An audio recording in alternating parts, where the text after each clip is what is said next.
అందరికీ నమస్కారం అండి. ఈరోజు నేను చేయబోతున్న వీడియో ఏంటంటే, అష్టాదశ శక్తిపీఠాల్లో గల మూడవ శక్తిపీఠమైన ప్రద్యుమ్నే శృంఖలాదేవి.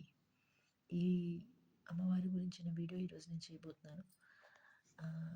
అదేంటంటే, ఈ అమ్మవారు ఆహ్,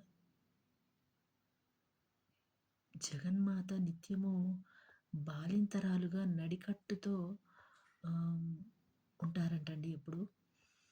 తన బిడ్డల్ని రక్షించుకోవడానికి ఈ దేవి ఇలా శృంఖలాదేవిగా నడుముకి కట్టుతో ఆహ్, కొలువుతీరి ఉన్న దివ్యక్షేత్రం ఏంటంటే ప్రద్యుమ్నం అంటండి.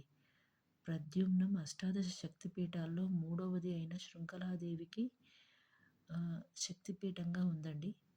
అలాగే ఈ ప్రదేశంలో అక్కడ వాళ్ళ నమ్మకం ఏంటంటే, సతీదేవి ఈ ప్రదేశంలో కన్ను పడిందని కొందరు, అలాగే ఆవిడ అవయవాల్లో కన్ను పడిందని కొందరంటారు. అలాగే స్తనభాగం పడింది అని మరికొందరు వాదనంటండి.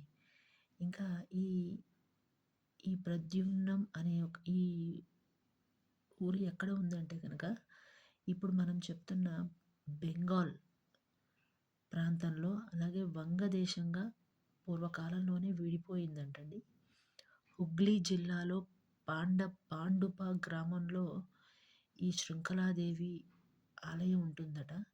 పశ్చిమ బెంగాల్‌లోని హుగ్లీ జిల్లాలో గల కలకత్తా పట్టణానికి చెందిన ఈ ప్రదేశము సుమారు 80 కిలోమీటర్ల దూరంలో పాండుప ప్రాంతంలో ప్రద్యుమ్న అనే పేరుతో ఉంటుందట.